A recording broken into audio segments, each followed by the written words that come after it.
মায়ের কোল অবধি পর্যন্তই কত সুন্দরই ছিল জীবনটা।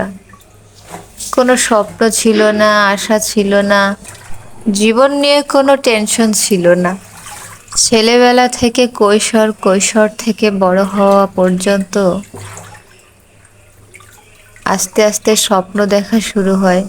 আসলে আমার শৈশব আর কৈশোরের গল্পটা আর পাঁচটা স্বাভাবিক ছেলে মেয়েদের মতো ছিল না। আসসালামু আলাইকুম, কেমন আছেন সবাই?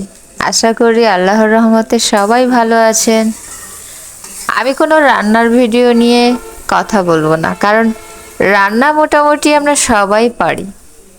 তাই রান্না করতে করতে আপনাদের কাছে একটা গল্প শেয়ার করি।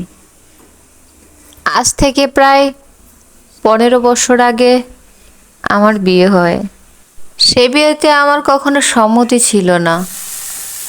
বয়সটা তখন 14 বছর পেরিয়ে 15তে পা রেখেছিলাম।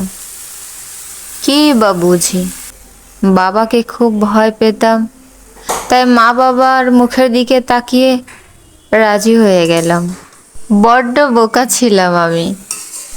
আমাকে যখন বরপক্ষ তুলে নিয়ে যায়, একটুও চোখের জল ফেলেনি।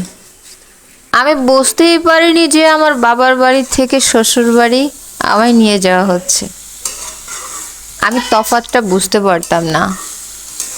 আমি ভাবতাম, আমি কেন কাঁদবো? আমায় তো এখন নিয়ে যাচ্ছে, আবার নিয়ে চলে আসবে, আমি তো এখনই চলে আসব। বুকের ভেতর কি যেন একটা হচ্ছিল।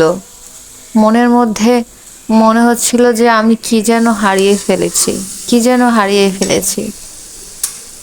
তবে একটা কথা কি জানে, এই দুনিয়ার সবার চোখের জল আমি সহ্য করতে পারলেও আমার বাবার চোখের জল আমি সহ্য করতে পারি না।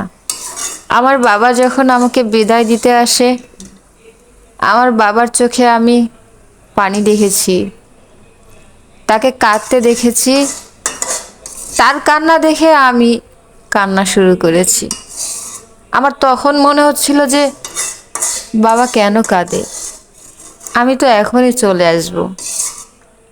অথচ একটা বারও বুঝতে পারিনি যে বাবার বাড়ি শ্বশুর বাড়ি এক নয়। আজকে আর কথা নয়, কথা হবে, গল্প হবে অন্য কোনো এক ভিডিওতে।